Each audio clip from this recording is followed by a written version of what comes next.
Students, Lalit Hari Mishra ने बहुत कई विचार उनके और राजनीतिक घटनाओं पर अच्छा प्रकाश डाला। कविता भी बहुत बढ़िया थी। हम लोग भी अपने टाइम में जब पढ़ा करते थे तो हम लोग उस समय उनका पूरा जो टाइम था, प्रधानमंत्री का काल था, उसको हम लोगों ने देखा। उनकी तमाम बातें आज भी याद रहती हैं कि दोस्त बदले जा सकते हैं लेकिन पड़ोसी नहीं, रार नहीं ठानूंगा लेकिन हार नहीं मानूंगा। तमाम ऐसी लाइनें जो आज भी हमारे दिल में है।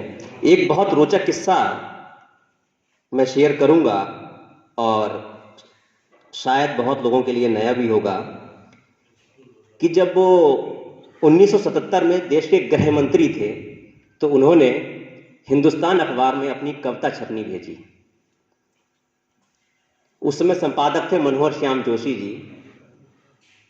वो कविता नहीं छपी। तब अटल जी का जो पत्र एक गया और उस पे बाकायदा लेटर पैड पे लिखा था, विदेश मंत्री भारत सरकार। शब्दों पे गौर करिएगा, ये बात इसलिए जरूरी है कि वो दो लीजेंड्स के बीच में बात हो रही है। एक तरफ संपादक हिंदुस्तान अखबार के हैं और एक तरफ देश का गृह मंत्री है। अटल जी लिखते हैं, प्रिय संपादक जी, जयराम जी की अत्र कुशलम तत्रास्तु। अपरिचक समाचार यह है कि कुछ दिन पहले मैंने एक अदद गीत आपकी सेवा में रवाना किया था। पता नहीं आपको मिला या नहीं। पहुंच की रसीद अभी तक नहीं मिली। नीका लगे तो छाप ले, वरना रद्दी की टोकरी में फेंक दे। ये गुस्सा भी था। इस संबंध में एक कुंडली लिखी है। अब देखिए, देश का गृह मंत्री जो कवि भी है वो कुंडली में अपनी शिकायत कर रहा है। कैदी कवि लटके हुए, कैदी कवि लटके हुए, संपादक की मौज। अभी प्रहार हो रहा है मनोहर श्याम जोशी जी पर।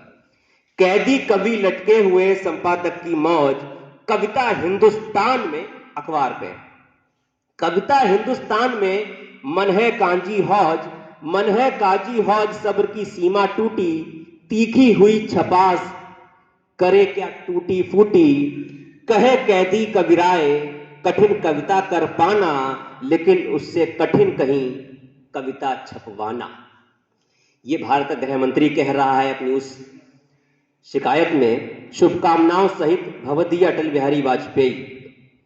अब मैंने कहा कि बात दो लीजेंड्स के बीच में हो रही है। वो कविता अगर आज के समय में होती तो शिकायत के साथ छप जाती तुरंत कि मुझसे बहुत बड़ी गलती हो गई। नहीं, वो मनोहर श्याम जोशी थे। संपादक का स्तर देखिए और अब उस जवाबी पत्र को सुनिए। ये पत्र वापस जाता है। आदरणीय अटल जी महाराज, आपकी शिकायती चिट्ठी मिली। इससे पहले कोई एक सज्जन टाइप की हुई एक कविता दस्ती दे गए थे कि अटल जी की है। ना कोई खत, ना कहीं दस्तखत। आपके घर फोन किया तो किन्हीं पीए महोदय ने कह दिया कि हमने कोई कविता नहीं भिजवाई। आपके पत्र से स्थिति स्पष्ट हुई और संबद्ध कविता पृष्ठ 15 पर प्रकाशित भई। आपने एक कुंडली कही तो हमारा कवित्व भी जागा। अब मनोहर श्याम जोशी के अंदर का कवि भी जाग गया। अब उन्होंने एक कुंडली अटल जी के लिए लिखी। कहे जोशी कविराय, सुनो जी अटल बिहारी, बिना पत्र के कविवर कविता मिली तिहारी। कविता मिली तिहारी, साइन किंतु ना पाया, हमें लगा चमचा कोई खुद ही लिख लाया।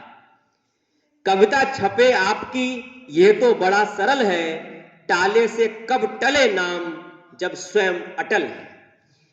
तो ये दो लीजेंड्स के बीच की बात थी।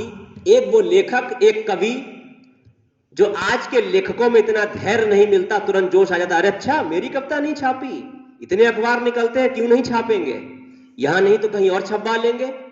वो धैर्य छपवाने का और मनोहर श्याम जोशी का वो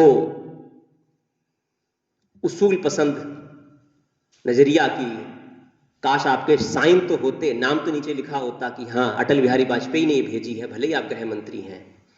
तो दोनों तरफ से दायित्वों का पूरी तरीके से निर्वहन किया जा रहा है। ये एक बहुत ही रोचक घटना है और इससे हम लोग को हर तरीके से कि हम जिस जिम्मेदारी पे बैठे हैं तो अपने उसूलों पर और अपने स्तर पे हम कैसे खुद को बड़ा बनाते हैं, यही कहानियां, यही चिट्ठियां हमें उसका नजरिया देती हैं कि आखिर अटल क्यों अटल थे, मनोहर श्याम जोशी क्यों मनोहर श्याम जोशी रहे। तमाम प्रधानमंत्री आते रहे, तमाम संपादक याद आते रहे, लेकिन कुछ ही मील के पत्थर होते हैं जो याद किए जाते हैं। इन्हीं शब्दों के साथ मैं पूर्व प्रधानमंत्री भारत रत्न अटल बिहारी वाजपेयी जी को श्रद्धांजलि अर्पित करता हूं।